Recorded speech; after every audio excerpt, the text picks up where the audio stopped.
Hola a todos, ¿qué tal? Muy buenas, bienvenidos a una nueva emisión de En Profundidad, un programa aquí en teletica.com que busca analizar temas del acontecer nacional e internacional con mayor tiempo, con mayor posibilidad de dedicarle pues un espacio a las voces que nos explican o que plantean algunos de los temas que analizamos. Hoy vamos a hablar de la vacuna que ha sido noticia en las últimas semanas y particularmente días, porque si bien es cierto es una vacuna que se está utilizando junto con la de Pfizer para enfrentar la amenaza del COVID-19, ha generado alguna preocupación en algunos países ante lo que algunos consideran hay algunos elementos para ver con cuidado la aplicación de esta vacuna. Hay quienes la defienden y dicen que si bien es cierto, pues no hay suficientes estudios, en todo caso el riesgo que representa es menor a los beneficios que da.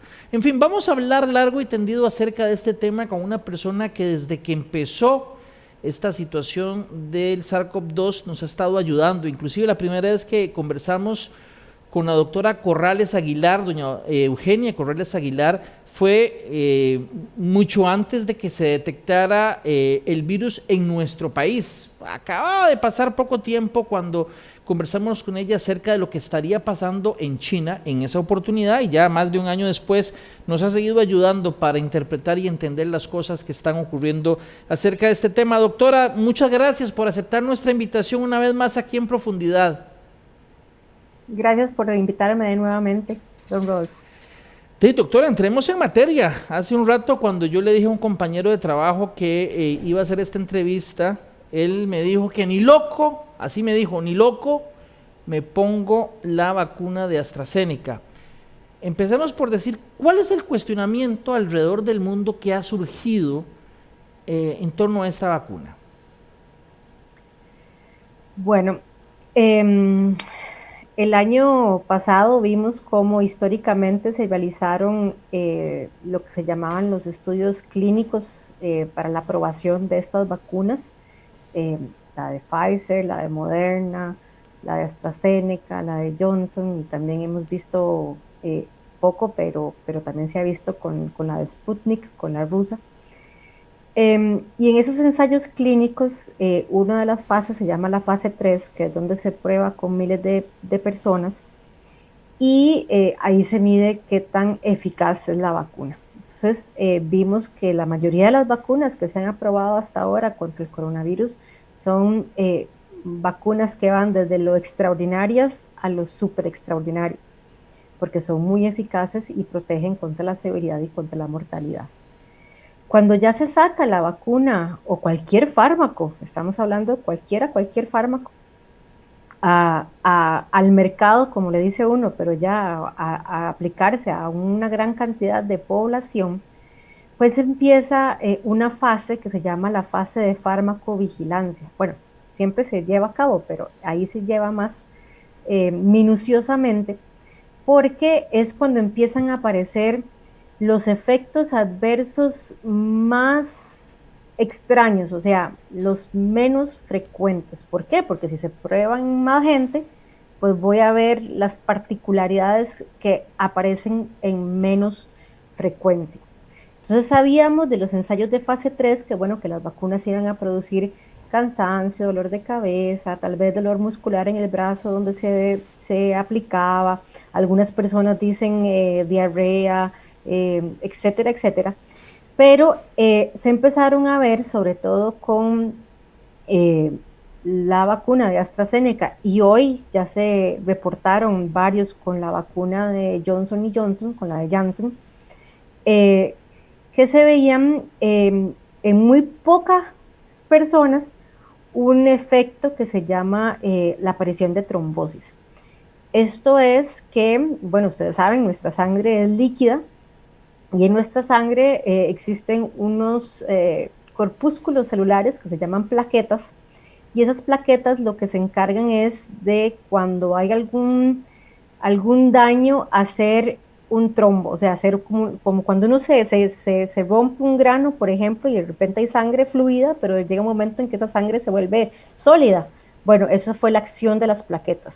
Lo que pasa es que en una herida esa parte dura está en la superficie, El problema es cuando se hace en una vena profunda o en un capilar y podría evitar que circule la sangre y tenga efectos para la salud un poco más severos. Para ver Entonces, si le entiendo, doctora, para ver si le entiendo, una parte de la sangre se endurece, se hace, y perdón que use la palabra, un tapón en una vena.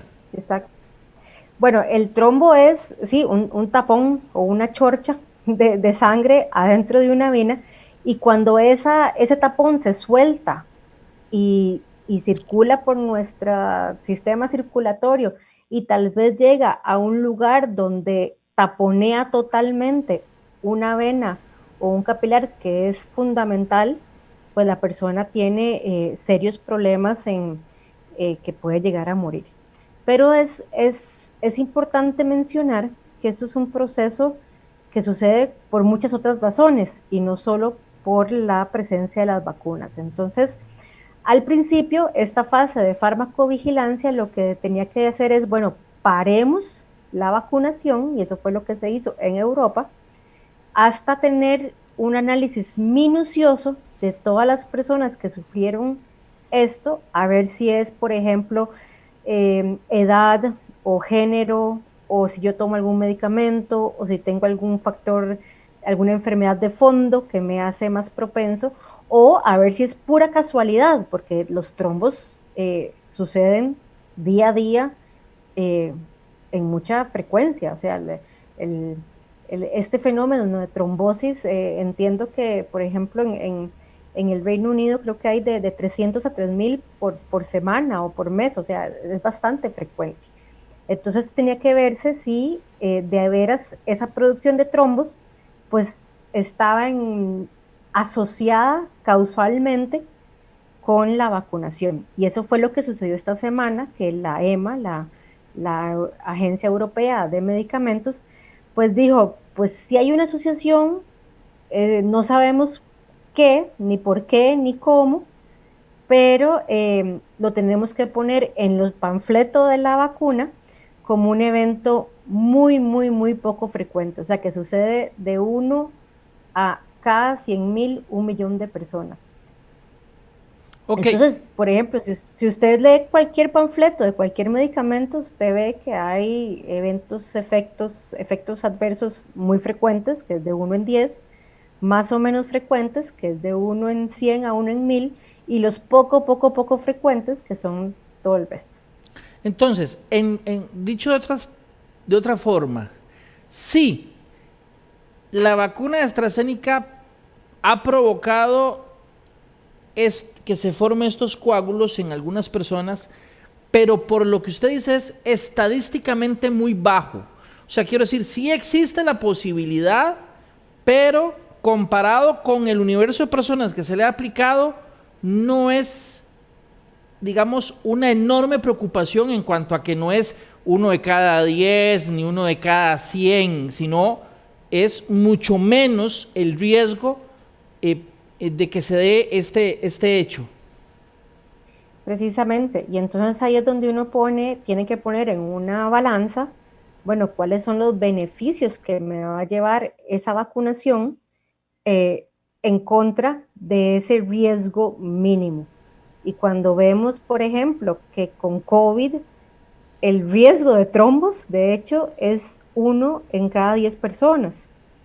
Entonces, cuando uno dice, bueno, tengo un medicamento que me va a prevenir esto en un casi 100% de los casos, y solo me va a dar en 0,0000001% del millón de personas que voy a vacunar, pero si tengo esa cantidad de personas, ese millón de personas infectadas y con COVID, eh, pues voy a tener una gran cantidad de personas con trombo y con el riesgo de morir.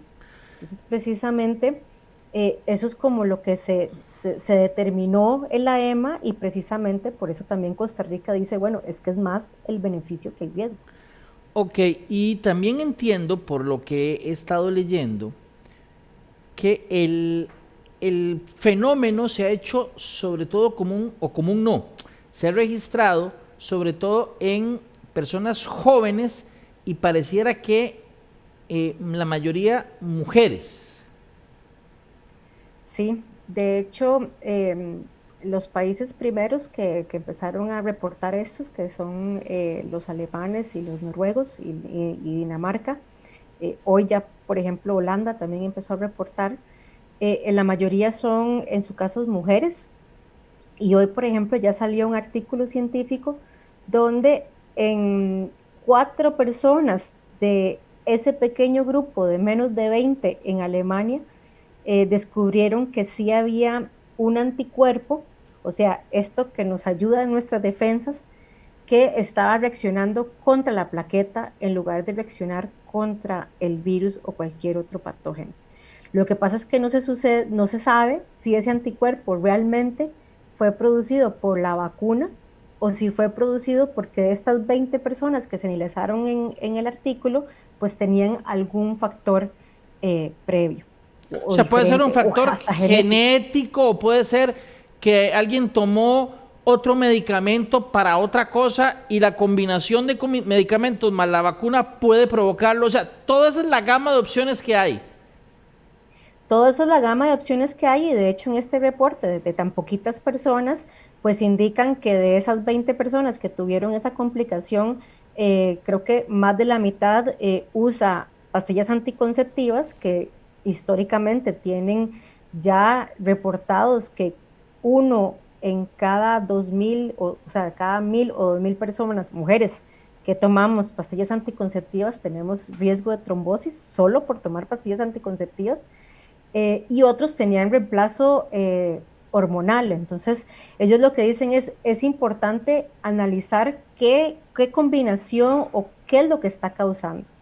Y también se veía más frecuentemente este fenómeno en personas jóvenes, o sea, en personas menores de 50 años, sobre todo en personas menores de 30 años. Entonces, precisamente por eso Inglaterra tomó la decisión de que los menores de 30 años, por tener un riesgo un poco elevado de producir estas trombosis, pues a esas personas sí se les iba a dar la opción de escoger si se querían vacunar con AstraZeneca o no, o si se querían vacunar con otra vacuna. En Eh, una conversación, la, en una conversación que perdón. tuvo usted, doña Eugenia, con Mariela Montero en la versión de radio de 7 días, me pareció que usted fue la que lo comentó, que esto de las vacunas y las reacciones que puede haber en la gente es tan, digamos, ya es un fenómeno conocido. Y me parece que usted pone el ejemplo de que también, por ejemplo, solo para citar un caso, las personas que son alérgicas, me parece que al huevo, son alérgicas a algunas vacunas contra la influenza, por decir un ejemplo. Sí, por decir un ejemplo, pero eso ya se sabía y entonces se pone como contraindicación cuando se hacen las campañas de vacunación contra influenza, que las personas que son alérgicas al huevo, a las proteínas del huevo, no pueden recibir la vacuna. ¿Por qué? Porque la forma de producción de las vacunas de influenza es en un sistema que se llama huevo embrionado, o sea, es en huevos. Y entonces cuando se purifica el virus y se inactiva, todavía quedan restos de esas proteínas del huevo y entonces le podría causar un problema a las personas alérgicas. También, por ejemplo, en personas que son inmunosupresas, no se pueden aplicar vacunas de virus atenuados, como por ejemplo la del sarampión. ¿Por qué? Porque al ser inmunosupreso, el cuerpo hiperreacciona con ese virus a pesar de ser un virus debilitado. Entonces está contraindicado.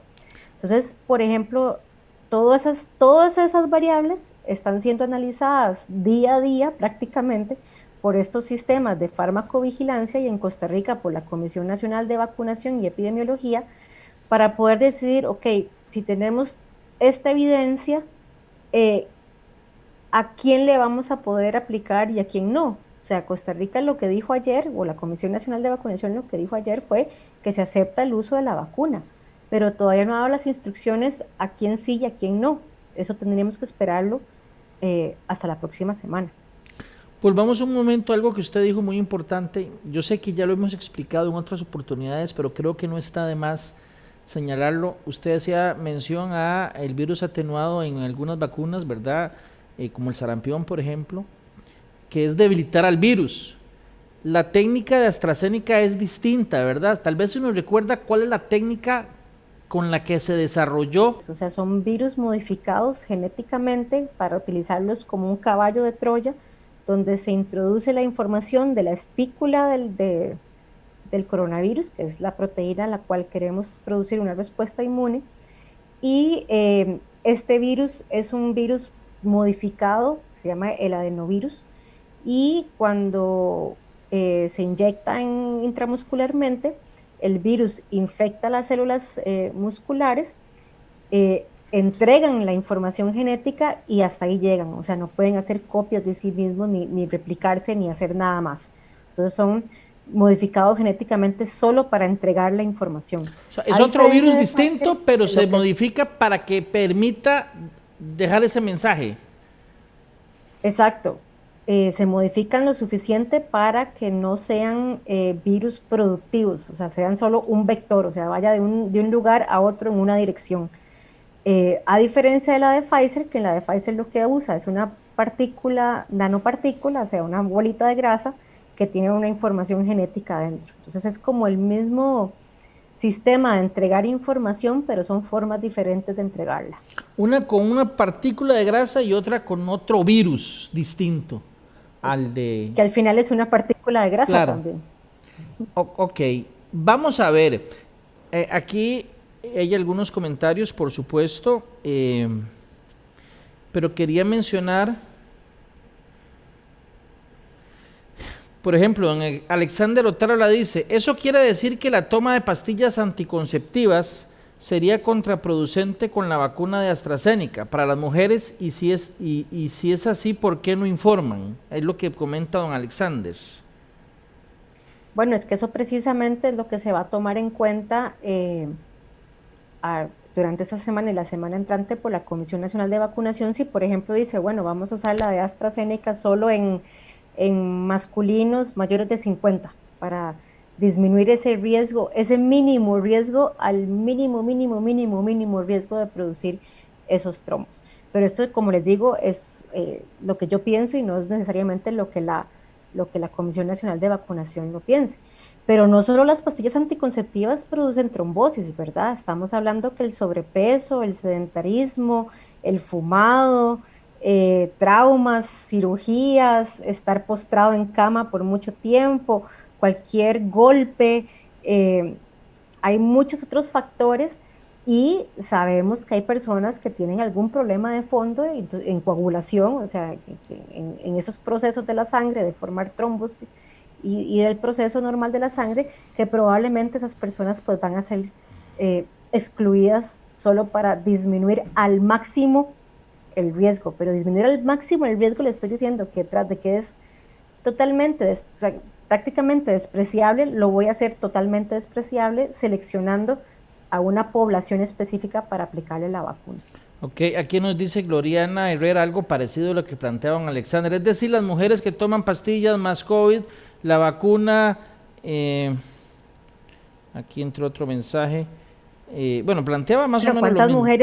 ¿Cuántas mujeres que toman pastillas anticonceptivas fuman y tienen sobrepeso? Yo le estoy poniendo 3 factores de riesgo a la trombosis, claro, y que la persona tampoco lo está controlando, ¿verdad? Entonces, por eso, esas son las cosas que uno tiene como que tomar en cuenta en el momento de tomar una decisión en cuál va a ser la mejor decisión. O sea, por lo que se ha dicho es, tenemos sí evidencia de que hay una relación estadísticamente poco significativa o muy baja, ¿verdad?, que diga que tiene ese riesgo.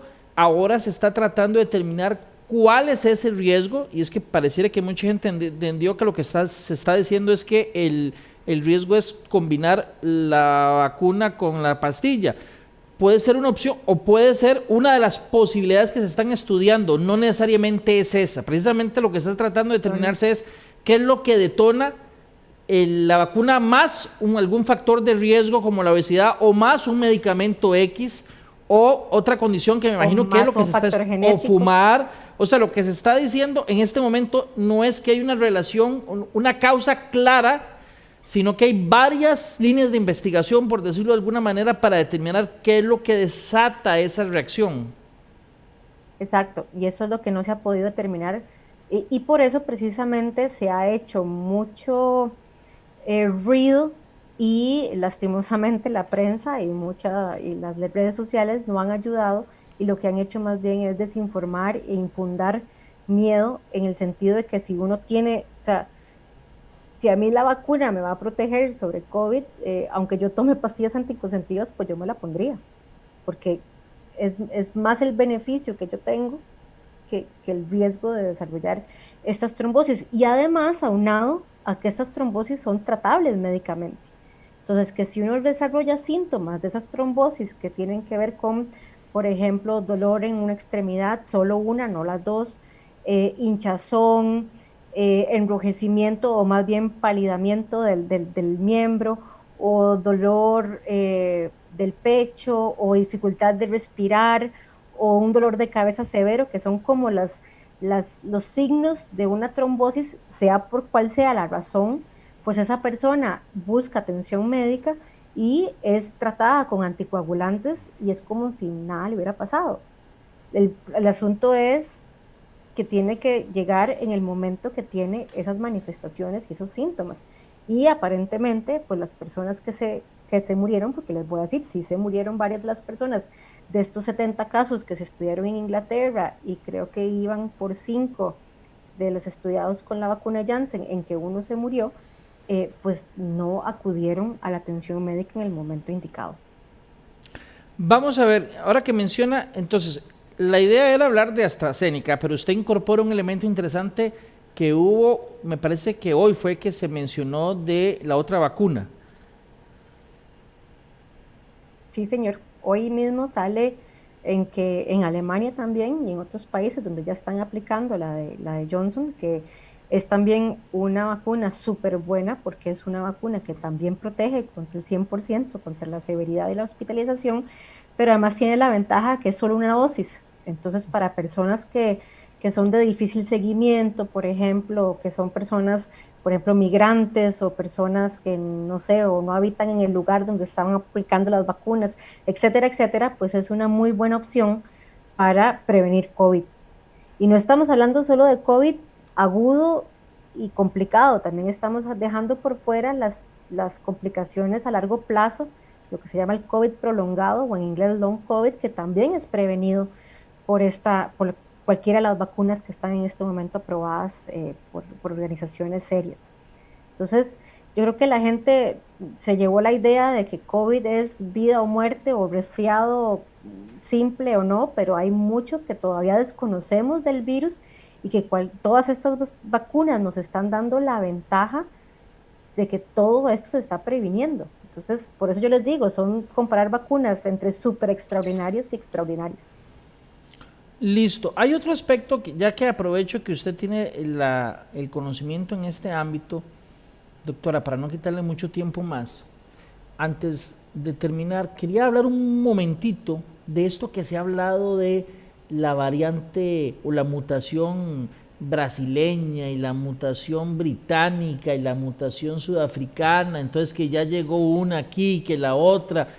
Vamos a ver, para que la gente tenga claridad, ¿de qué estamos hablando exactamente?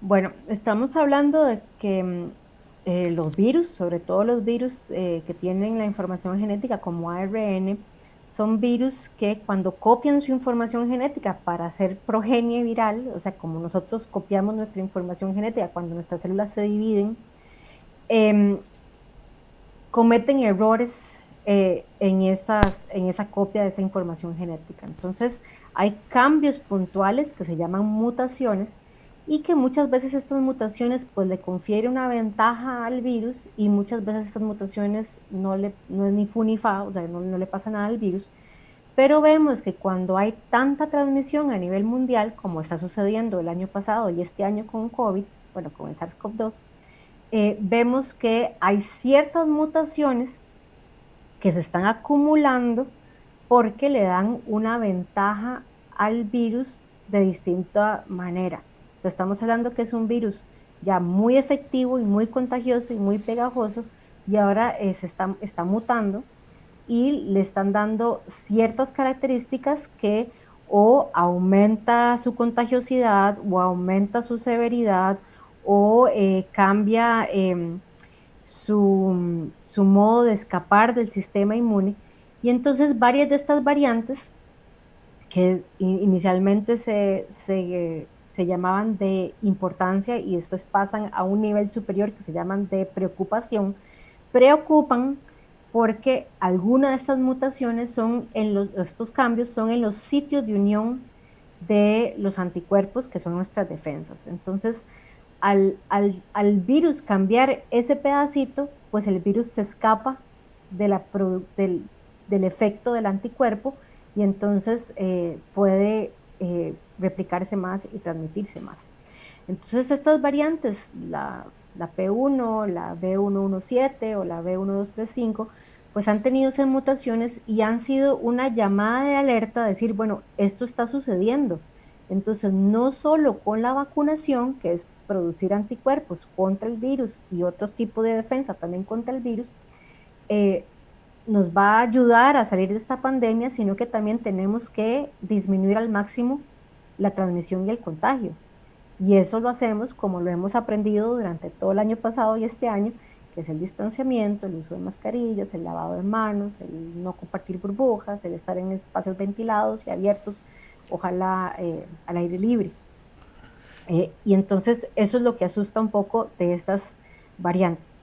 ¿Qué es lo que sucede? Pues el virus va a ir cambiando paulatinamente y eso sucede con todos los virus. Esto no es nuevo del coronavirus, más bien el coronavirus muta muy poco en comparación con una influenza, una hepatitis C o un HIV, que todos son virus tipo ARN. Y entonces esto es lo que nos llama un poco la atención, o sea, nos da una alerta de decir, bueno, tal vez en este momento las vacunas que se están produciendo van a ser efectivas contra estos que están en este momento circulando, porque sí son efectivas contra estas variantes, pero si no controlamos la transmisión, puede ser que salga alguna que sea más peligrosa o más escaposa, como decirlo de alguna manera. Y entonces ahí tengamos que refrescar las vacunas. Y esto sucede todos los años con la vacuna de influenza. Por eso es que todos los años el virus va cambiando, va circulando otros virus y por eso todos los años hay campaña de vacunación contra influenza, porque la respuesta inmune que tenemos contra la influenza del año pasado no es efectiva al 100% contra la influenza que circula este año. Entonces, doctor, y ya para terminar, por lo que usted dijo, es de entender que si la gente hace loco y el virus pasa y contagia a fulanito, a menganito, a perencejo, y va así, y va así, y va contagiando mucha gente, eso, a ver si lo entendí, facilita también la mutación. O sea, el virus siempre muta, porque son errores estocásticos al azar que suceden cada vez que Pero mi pregunta es si el pasar de más gente a más gente acelera o facilita la mutación. Claro, facilita la mutación porque va a haber más gente y tal vez va a haber más transmisión y tal vez en alguno de perencejos o algún menganito, pues alguna de esas mutaciones sea la mutación que no queremos que suceda. Y entonces por eso hay que evitar que menganito y perencejo se infecten.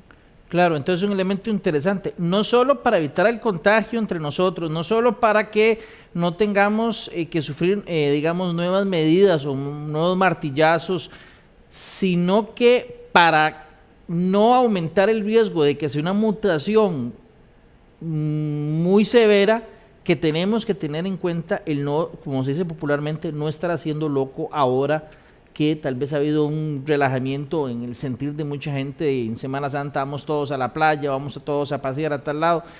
Las repercusiones de eso van más allá porque también pueden provocar el aceleramiento de una mutación que, como usted lo dijo, siempre se va a dar, pero entre más gente se enferme, más posibilidades habrá de esa mutación. Exacto, esto hay que verlo como un juego que tenemos contra el virus. Ahora tenemos una línea de defensa más, que es la vacunación, y yo creo que la gente entendió como que la vacunación era la solución absoluta de la pandemia, bueno, contra el virus. Va a ser un gran ayuda a evitarnos y a salir de la pandemia, pero no nos va a deshacer del virus completamente. Pero si le dejamos hacer el virus loco porque nosotros estamos haciendo loco para usar su lenguaje, pues podría ser que ni siquiera las vacunas nos sirvan a largo plazo. En este momento están sirviendo, pero a largo plazo.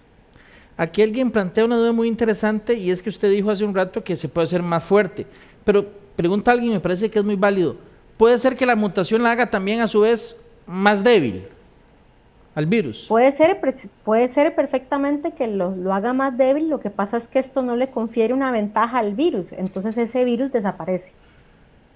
Ok. Es un virus que se va a perpetuar en la población, entonces eh, puede ser, y no lo estamos viendo, puede ser que muchas de las mutaciones del virus hayan hecho virus defectuosos o virus que se controlan muy bien por el sistema inmune o virus que no se contagian bien y se hayan perdido. Pero generalmente estas mutaciones, las que uno ve, y son las que le dan una ventaja Claro. al virus. O sea, unas pierden fuerza y desaparecen y otras toman fuerza y tienen un protagonismo mayor. Esas son las que están preocupando ahora. Sí, es el sistema de selección natural. Doctora, muchísimas gracias por atendernos una vez más aquí en profundidad para conversar acerca de este tema que estoy seguro busca despejar muchas dudas y luego como resumen esta conversación, AstraZeneca, me parece que también la de Johnson Johnson son estadísticamente seguras si tomamos en cuenta el número de personas que ha sufrido algún problema que todavía no hay claridad cuál es la razón de fondo versus el montón de gente que la recibe y el beneficio que lleva consigo. Le agradezco mucho, doctora, por acompañarnos hoy. Con mucho gusto, don Rodolfo. Bien, terminamos acá el programa de hoy de En Profundidad. Si Dios lo permite, los esperamos el próximo viernes. Por supuesto, este programa usted lo puede repasar más adelante en nuestra página de teletica.com y vamos a repetirlo a partir de las 8 de la noche de hoy mismo. Hasta entonces.